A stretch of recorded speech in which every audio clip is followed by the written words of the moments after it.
everyone listening, Giants fans listening, and who better to talk about Saquon Barkley than Hall of Famer! LaDainian Tomlinson, Yes! Welcome, LT. I feel like I'm setting myself up for an answer here, but second overall pick, Giants have, they invest in a running back. Do you like that move? I do. Of course I do. Well, I mean, here's the thing with running backs. You get your value right away with the running back. You know, with quarterbacks, we always talk about, it might take them 2 or 3 years to get NFL ready. A running back, most of the time, is NFL ready day one he walks on the field.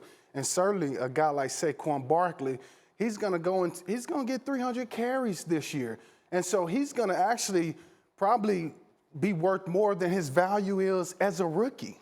I completely agree with you. I've had this argument with Mel Kiper for years. This is when you get running backs. You don't have to give them that second contract a la Le'Veon Bell, which you fight about all the time. But for those who don't know, and I'm sure most do, you analyze football on NFL Network all the time. So the big decision the Giants make there is to invest in him and build around Eli Manning rather than starting over with the new quarterback. So with the weapons around him, particularly Barkley and OBJ, you think Eli has it in him to lead this team back to a Super Bowl? Well, I do.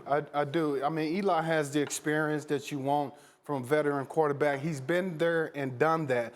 And I look at, the Dallas Cowboys a few years ago, they kind of followed the same formula with drafting Ezekiel Elliott. Right. And you thought at that time with Tony Romo, maybe Tony, wasn't playing, like he used to, but then all of a sudden Tony gets hurt, Dak Prescott comes in, you're more conservative on offense. This is the same formula that the Giants have built with Saquon Barkley. So I do think Eli has it. I know you want to ask him about the third down backs, or the 3 down backs, but let me just get one more thought in here, because we had John Fox on yesterday, because he's missing all of this time in preseason, Saquon is. And my thought is, well, who cares? Just give him the ball week 1, and he'll be fine. He'll run it. He'll catch it. But John Fox was talking a lot about how a running back needs this time to be prepared to pick up blitzes, and that's the most important thing. So you seem skeptical about how concerned you are about that, because that's what I wonder about is, can they leave him on the field in passing situations early in the season if he hasn't gotten used to all of that blitz pickup? I think you can get that done in practice. I don't think you necessarily need to see that in the game. I've seen what I need to see from Saquon off that one carry. He did most of that by himself. And by the way, my rookie year, I played in one preseason game, the last one. I had 5 carries. That next week, the regular season game, I went for over 102 touchdowns. So don't tell me that you need to play in preseason as a rookie. As a running back, you don't. See, we're around the same age. And I got spoiled by watching yourself, Marshall Faulk, because you guys were 3 down backs. Yeah. And you just talked about Saquon Barkley. There are a couple of more in the game, Le'Veon Bell, Todd Gurley.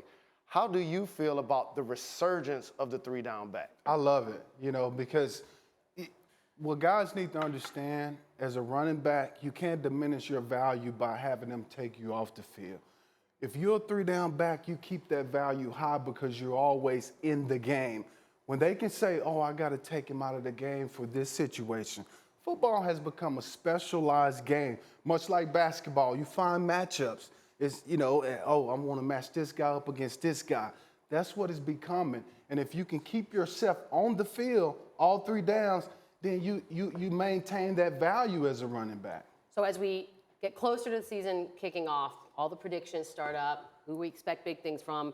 A lot of people looking at, and don't make the jokes about if they have home field advantage, but the Chargers, your expectations for what they can do this season. Well, I'll tell you what, for the first time in a long time, there's a lot of optimism, about the Chargers, and rightfully so. You look at this team on paper, and we don't play games on paper, obviously, but the potential is there. Skill position, forget about what Keenan Allen can do. Mike Williams is emerging. We've seen that in preseason. Melvin Gordon, I believe, with the addition of Mike Pouncey at center, the run game is going to get going. That defense is nasty with 2 pass rushers in Bosa and Melvin Ingram. And then the young kid on the back end who's going to continue to grow, Derwin James, the young rookie. I mean, you have everything you want, not to mention 17. Phillip Rivers has been a staple and playing at the high level in this league. You got to like their chances.